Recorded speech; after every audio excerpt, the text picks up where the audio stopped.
આકાશવાણી અમદાવાદ વડોદરા પ્રાદેશિક સમાચાર ખ્યાતિ પુરોહિત વાંચે છે. રાજ્ય સહિત સમગ્ર દેશમાં આજે ડોક્ટર બાબા સાહેબ આંબેડકરની 134મી જન્મજયંતિની ઉજવણી થઈ રહી છે. ગાંધીનગર ખાતે મુખ્યમંત્રી ભૂપેન્દ્ર પટેલે વિધાનસભા સામે આવેલા બાબા સાહેબ આંબેડકરની પ્રતિમાને પુષ્પાંજલિ અર્પણ કરી હતી. આ પ્રસંગે ગાંધીનગરના મેયર, ધારાસભ્ય, શહેર ભાજપ પ્રમુખ સહિતના આગેવાનો અને શહેરીજનો ઉપસ્થિત રહ્યા હતા. અમદાવાદ આકાશવાણી ખાતે પણ આજે બાબા સાહેબ આંબેડકરને પુષ્પાંજલિ અર્પણ કરવામાં આવી હતી. આ પ્રસંગે આકાશવાણીના અમદાવાદના વડા NL ચૌહાણ સહિત સમગ્ર અધિકારીઓ, કર્મચારીઓ ઉપસ્થિત રહ્યા હતા. કેન્દ્ર શાસિત પ્રદેશ દીવમાં ભારતીય જનતા પાર્ટીના કાર્યાલય ખાતે પણ ભાજપના હોદ્દેદારો અને કાર્યકર્તાઓએ ડોક્ટર બાબા સાહેબને પુષ્પાંજલિ અર્પણ કરી હતી. કાર્યક્રમ દરમિયાન ડોક્ટર બાબા સાહેબના જીવન ચરિત્રે જાણકારી આપવામાં પણ આવી હતી.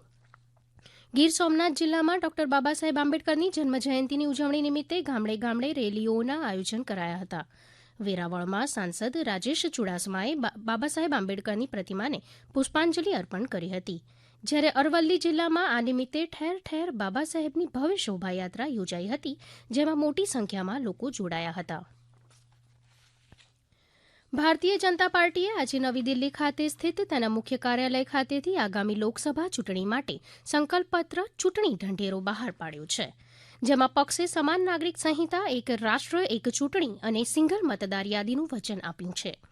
ભાજપના અગ્રણી અને પ્રધાનમંત્રી નરેન્દ્ર મોદી, પક્ષના અધ્યક્ષ JP નડ્ડા, પક્ષના વરિષ્ઠ નેતાઓ રાજનાથસિંહ, અમિત શાહ, નિર્મલા સીતારમણ સાથે સંકલ્પપત્રમાં ભાજપે PM અન્ન યોજના હેઠળ આગામી 5 વર્ષ સુધી મફત રાશન આપવાનું ચાલુ રાખવાનું વચન આપ્યું છે. વરિષ્ઠ નાગરિકોને આવરી લેવા માટે આયુષ્યમાન યોજનાનું વિસ્તરણ તેમજ 3 કરોડ લખપતિ બહેનોને સશક્ત બનાવવા પર ધ્યાન કેન્દ્રિત કરવામાં આવ્યું છે. ભાજપે ચૂંટણી ઢંઢેરામાં કહ્યું છે કે ગગનયાન લોન્ચ કરવામાં આવશે, જે ભારતનું પ્રથમ માનવ અવકાશ ઉડાન મિશન હશે અને ચંદ્ર પર અવકાશ યાત્રી ઉતરશે.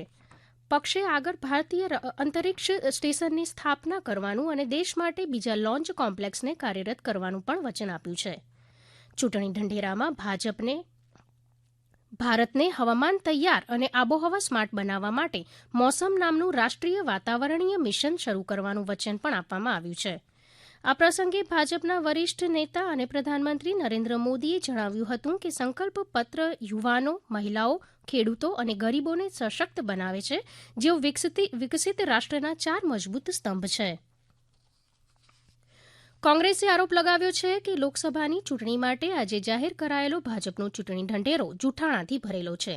દિલ્હીમાં પત્રકારોને માહિતી આપતા પાર્ટીના નેતા સુપ્રિયા શ્રીનેતે કહ્યું હતું કે ભાજપના ઘોષણાપત્રમાં રોજગાર આપવાની યોજનાઓનો સમાવેશ કરવામાં આવ્યો જ નથી, તેમજ MSP માટે કાનૂની ગેરંટી અને ફુગાવાને ઘટાડવા માટે મુદ્દાઓ પર મૌન સેવાયું છે.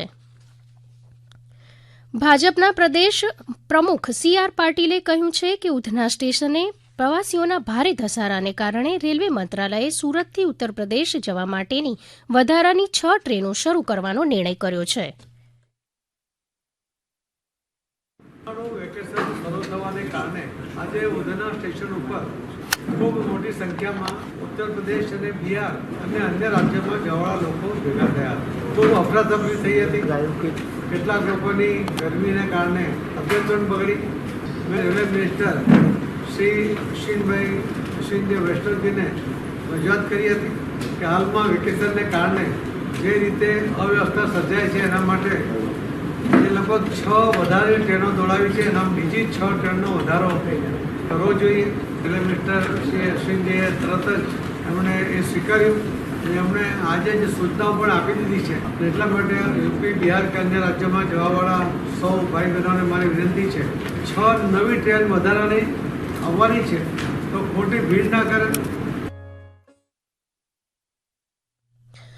લોકસભા ચૂંટણીને લઈને રાજ્યમાં મતદાર જાગૃતિ કાર્યક્રમો યોજાઈ રહ્યા છે, જે અંતર્ગત વડોદરામાં મહત્તમ મતદાન થાય તે માટે જિલ્લા ચૂંટણી અધિકારી બિજલ શાહના માર્ગદર્શન હેઠળ જિલ્લામાં મતદાર જાગૃતિ અભિયાન હાથ ધરવામાં આવ્યું છે. રમતગમત સ્પર્ધાના માધ્યમથી મતદાન જાગૃતિ લાવવા માટે જિલ્લા રમત પ્રશિક્ષણ કેન્દ્ર ખાતે રમતગમત સ્પર્ધાઓનું આયોજન કરવામાં આવ્યું હતું, જેમાં 10 જેટલી રમતોના 200 રમતવીરોએ ભાગ લીધો હતો અને મતદાન જાગૃતિનો સંદેશો ફેલાવીને મતદાન કરવા માટે સંકલ્પ લીધા હતા. ડાંગ જિલ્લામાં સાપુતારા ખાતે જિલ્લા ચૂંટણી અધિકારી અને કલેક્ટર મહેશ પટેલના માર્ગદર્શન હેઠળ પણ સ્વીપ પ્રવૃત્તિ અંતર્ગત શાળાના વિદ્યાર્થીઓ દ્વારા મતદાન જાગૃતિ રેલીનું આયોજન કરવામાં આવ્યું હતું.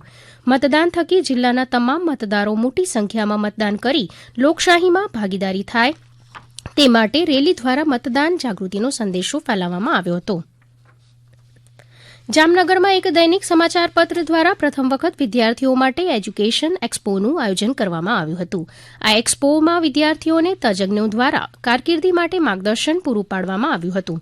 આ પ્રકારના એજ્યુકેશન એક્સપોથી વિદ્યાર્થીઓને તેમની શૈક્ષણિક કારકિર્દી ઘડવામાં ચોક્કસ દિશા નક્કી કરવામાં મદદ મળી રહી હોવાનું બહોળી સંખ્યામાં ઉપસ્થિત રહેલા વિદ્યાર્થીઓ તેમજ તેમના વાલીઓએ જણાવ્યું હતું. અખબાર માત્ર લોકોની સમસ્યાઓને ઉજાગર કરવાનું જ કાર્ય નથી કરતું, પણ સાથોસાથ સમાજ ઉપયોગી શૈક્ષણિક કાર્ય પણ કરે છે તે વાત જામનગરના એક સમાચાર પત્રે સાબિત કરી હતી.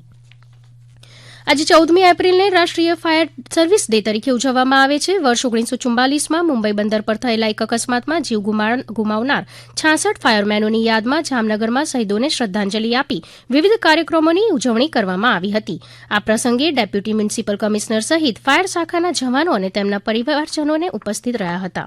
જ્યારે મહીસાગરમાં પણ ફાયર સર્વિસ ડેની ઉજવણી કરવામાં આવી હતી, જેમાં લુણાવાડા નગરમાં ફાયર વિભાગના કર્મચારીઓ દ્વારા રિહર્સલ કરવામાં આવ્યું હતું અને કાર્યક્રમમાં ઉપસ્થિત મહેમાનોને ફાયર સેફટી વિશે માહિતગાર કરવામાં આવ્યા હતા.